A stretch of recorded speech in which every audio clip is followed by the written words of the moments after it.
wafdigani maanta soo gaaray magaalada Tancadad ee xarunta dowlad goboleedka Galmudug ee ka socda AMISOM ayaa wax hogaaminaya taliyaha ciidamada AMISOM General Ismaan Nuur Subagle waxaana qayb ka ahaa sareeye gaas Ali Baashi iyo sidoo kale saraakiil kale. Wafdiga ayaana madaxtooyada dowlad goboleedka Galmudug waxay kulamo kula qaateen madaxda Galmudug. kulamada ayaan looga hadlayay sidii loo dardargelin lahaa la dagaalanka al-shabaab iyo sidoo kale sidii ay u kormeeri lahaayeen ciidamada AMISOM ka jooga deegaanka.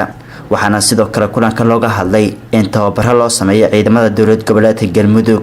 kulanka markuu soo dhamaaday iyo warbaahinta waxaa la hadlay madaxweyne ku-xigeenka dowlad goboleedka Galmudug Maxamed Xaashi Cabdi wuxuuna ka warbixiyay kulamada ay maanta la qaateen saraakiisha ka socota AMISOM.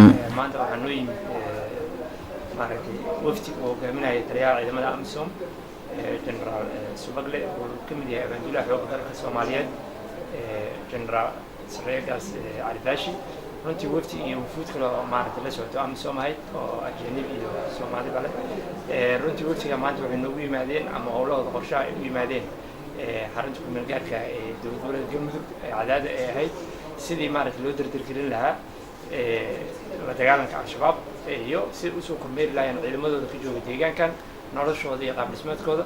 waxaa laga wada hadlayaa runtii istiraatiijiyada sidii dagaal lagu qaadi lahaa saa la socotaan deegaano badan oo kamid ah Galmudug oo maaragtay dhanka bari oo xeebaha ah sida Xardheere, Ceeldheer iyo maaragtay Galhareeri iyo meelaha la midka oo dhan waxay weli ku jirtaa gacanta cadowga.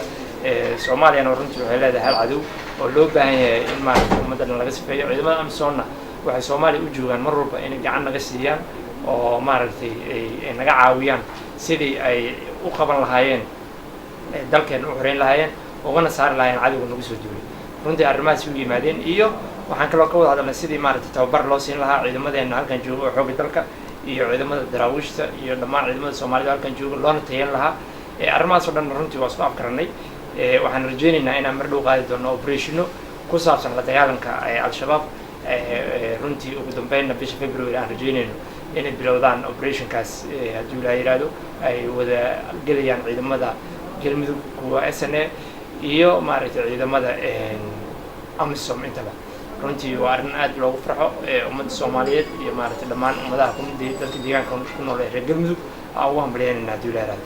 wuxuuna ahaa shir aad iyo aad u dhamaaday waxaan kusoo dhamaaday joognaagsan. Mubaarak Maxamuud Aadan, Somali Cable TV, Cadaado.